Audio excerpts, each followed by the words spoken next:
안녕하십니까. 공병호TV의 공병호입니다. 포퓰리즘, 대중영합주의의 사전적 의미는 다음과 같습니다.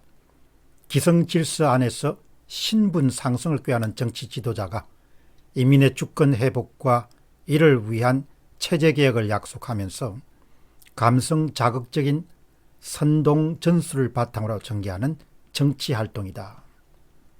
숭실대 정치학과의 서병훈 교수가 쓴 포퓰리즘에 나오는 문장입니다. 포퓰리즘은 민주주의라는 겉옷을 입고 있습니다. 따라서 더 현실적인 포퓰리즘에 대한 정의는 저는 다음과 같이 정의를 내리고 싶습니다. 정치 권력의 연장을 원하는 정치 지도자가 다수를 선동해서 소수를 억압하거나 소수의 재산을 강탈하는 정책과 제도를 일상적으로 만든 정치운동이다. 다시 이야기하면 정치 지도자가 표를 더 많이 얻을 수 있는 다수의 힘을 결집해 가지고 소수 사람들의 재산을 강탈하기 위한 그런 종류의 정치 활동을 우리가 포퓰리즘이다 이렇게 볼 수 있습니다.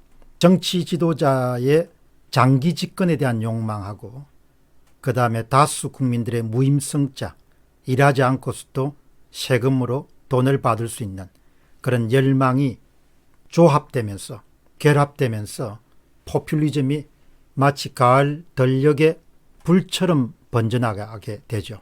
첫 번째 질문은 한국의 포퓰리즘입니다. 한국의 포퓰리즘이 있는가? 그렇지 않다라고 답하는 사람들은 아주 소수일 겁니다. 좀 더 솔직하고 담백하고 단도직입적인 그런 답을 내리면 한국은 이미 포퓰리즘에 들어서 있고 점점 더 포퓰리즘의 깊은 수렁 속으로 빠져들어가고 있다. 이것이 제가 갖고 있는 한국의 포퓰리즘 상황입니다. 1월 14일자 중앙일보에는 이정재 칼럼니스트가 쓴 아주 잘 쓴 칼럼이 하나 소개되어 있습니다. 포퓰리즘 대한민국 4월 총선이 마지막 탈출 기회다. 아주 이정재 칼럼니스트가 절박한 심정을 담아서 쓴 그런 칼럼입니다. 이정재 칼럼니스트는 그동안 한 몇 번 정도 중앙일보에 좀 장문에 포퓰리즘에 관한 그런 칼럼을 기고한 바가 있습니다. 한국의 포퓰리즘 상황, 그 다음에 현상, 포퓰리즘의 파급 효과, 그리고 미래에 대해서 견해를 정리하고 있습니다. 이정재 칼럼니스트의 주장 한번 들어보시죠. 한국엔 포퓰리즘 정부가 들어섰다. 수출은 줄고 성장은 무뎌졌다. 과거 벌어놓은 게 있으니 지금까지 어찌 버티었다 치자. 문제는 앞으로다. 희망이 안 보인다. 포퓰리즘은 마약과 같다.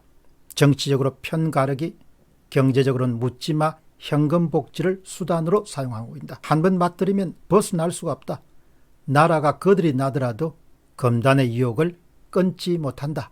남미와 동유럽, 그리스가 생생하게 정언하고 있다. 이미 대한민국은 뼛속 깊이 포퓰리즘에 중독됐다. 문재인 정부가 뿌려댄 행금과 내탓 정치는 배아픔의 이데올로기를 자양분 삼아서 정오의 입을 무성하게 피웠다. 지난해 우리는 조국 사태와 선거법, 공수처법 처리 과정에서 진영 포퓰리즘의 정오와 분노를 질리도록 목격했다. 한 문장도 버릴 수 없을 만큼 포퓰리즘에 대한 그런 경고를 담은 이정재 칼럼니스트의 그런 내용이었습니다. 제 의견은 이렇습니다. 한국에서 이미 포퓰리즘은 상당 수준 진행된 상태이고 특히 문재인 정부의 정책들은 대부분 선거에서 표를 얻기 위한 대중영합주의적 정책 혹은 포퓰리즘 정책과 제도로 구성되어 있다. 철저하게 한국 사회는 집권 세력들에게 표를 줄 수 있는 사람과 어떤 경우도 표를 주지 않는 사람들로 양분하고 또 포퓰리스트들은 자신에게 표를 줄 수 있는 사람들에게 많은 자원을 뿌리는 그런 상황이 지금 벌어지고 있습니다. 포퓰리스트들은 한국에서 자신들이 승리할 것을 의심치 않고 있습니다. 다음 질문 살펴보겠습니다. 한국 포퓰리즘의 미래입니다. 이정재 칼럼니스트의 전망은 다음과 같습니다. 선거 때가 되면 더 기승을 부리는 포퓰리즘은 2022년 대선까지 질주할 것이다. 이번 총선에서 막지 못하면 대한민국은 영원히 포퓰리즘의 노예로 살 것이다. 30, 40대 어머니들, 아버지들 잘 들어야 됩니다.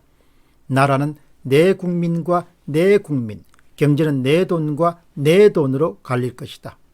내 국민은 욕보이고 내 돈을 뺏어 다른 사람들에게 배분할 것이다. 그래서 국민 모두 스스로 묻게 될 것이다. 나는 내 국민인가? 그 다음에 당신들 국민인가? 이 부분에 대해서 묻게 될 것이다. 그런데 이정재 칼럼니스트는 속내를 털어놓습니다. 사실을 말하자면 나는 이런 포퓰리즘의 흐름을 되돌릴 수 없을 것으로 생각한다. 참 우울한 전망입니다. 그러나 솔직한 전망입니다. 제 의견은 이렇습니다.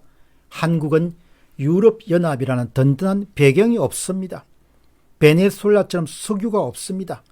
계속해서 경쟁력을 갖춘 그런 물건을 바깥시장에 팔아서 무역 수지를 흑자로 남겨야, 그렇게 해야 나라 자체가 존립할 수 있는 그런 국가입니다. 이른바 무역국가인 거죠. 무역 수지와 경상수지 적자가 발생하면 나라가 어려워질 수밖에 없는 그런 국가입니다. 이런 국가는 베네수엘라라든지 그리스처럼 포퓰리즘을 오랫동안 지속할 수가 없습니다. 산업 기반이 가라앉고 재정이 망가진 상태에서는 외압, 외부 압력, 외부 채권단에 의해서 굴복당하는 상태로 일단 포퓰리즘은 브레이크가 걸릴 것으로 봅니다. 그러나 원상회복 과정에서는 극심한 사회적 혼란을 경험할 것입니다. 원인과 결과를 찬찬히 따지는 데 익숙지 않고 한국인들이 진영 논리가 강하고 남에게 폐를 끼치는 것이 크게 부담감을 느끼지 않고 남 탓 돌리기에 아주 익숙한 그런 종류의 사회이기 때문에 극심한 혼란 사태를 지금 세대뿐만 아니고 자식 세대도 경험할 가능성이 높죠. 그나마 지금 브레이크를 걸 수 있는 것은 4월 15일 총선부터 국민들이 반포퓰리스트들에게 표를 던지는 일입니다. 깨어있는 시민들만이 포퓰리즘의 비극으로부터 대한민국을 구할 수 있을 것입니다. 저희 세대는 괜찮습니다.